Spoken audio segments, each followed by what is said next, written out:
మీ మీద ఉన్న ఆరోపణ ఏంటంటే ఆకుల శ్రీవాణి గారు బాగా డబ్బులు వసూలు చేస్తుంది, ఇంటికి తీసుకొచ్చి కూడా డబ్బులు ఇచ్చిపోతారు, ప్రజాసేవ ముసుగులో బాగా సంపాదిస్తున్నది అని చెప్పేసి మాట్లాడుతారు. ఎవరో ఆ డబ్బులు ఇచ్చేది ఒకవేళ వాళ్ళు కూడా చెప్తే వాళ్ళు వచ్చినప్పుడు వాళ్ళకు కూడా షేర్ ఇస్తాం మళ్ళీ అందులో. ఎవరో చెప్తే వాళ్ళకు కూడా షేర్. కార్పొరేటర్ అయిన తర్వాత బాగా సంపాదిస్తున్నారు, సేవ ముసుగులోనే డబ్బులు ఇంటికి తెచ్చి మరి బిల్డర్స్ ఇచ్చిపోతున్నారు అంట కదా. ఒకటి మాట్లాడే వాళ్ళు నోరుంది కదా అని చెప్పి ఏది పడితే అది మాట్లాడితే వినే వాళ్ళకు ఉంటుంది. మేము కూడా రిపోర్ట్ తెచ్చుకుంటాం కదా. నేను అదే అంటున్నా, చెప్పేవాళ్ళు చెప్పిండ్రు అని అంటే ఫర్ ఎగ్జాంపుల్ నేను పొద్దున లేసి అధికారం పార్టీలో ఉన్న ప్రతి ఒక్కరి పైన గొడవ పడతాను. అప్పట్లో ఉన్న కేసీఆర్, కేటీఆర్, సబితా ఇంద్రారెడ్డి అందరితో మాట్లాడు, అందరి గురించి తప్పులు చెప్తాను.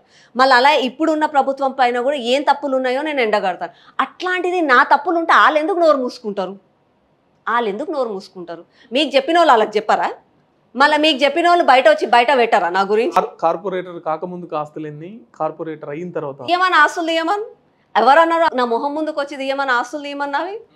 అలా నేను అదే అంటున్నా కదా, ఒకవేళ ఆరోపణలు చేస్తే దానికి కొంచెమన్నా పస ఉండాలి.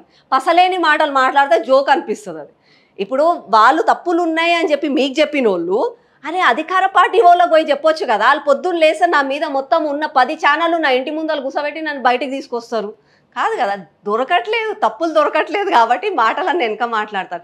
నిజాలు ఉంటే నిజంగా కూడా ఇంత పోరాడుతుంది ఈమె వెనకాల ఏముంది అని చెప్పి వాళ్ళు చూస్తారు. నా నోరు ముయ్యాలని చెప్పి వాళ్ళు ట్రై చేస్తారు. వాళ్ళు నా నోరు ముయ్యలేకపోతున్నారు అని అంటే నేను తప్పు చేయట్లేదు అని అర్థం. నేను కేవలం ప్రజల పక్షాన మాట్లాడుతున్నా. నా ఆస్తుల గురించి మాట్లాడితే లెక్కలు తీయమని నేను వస్తాను రెడీగా మాట్లాడడానికి. పక్కా డెఫినెట్గా నేను ఇప్పుడు ఛాలెంజ్ చేస్తున్నా మీ ముందు.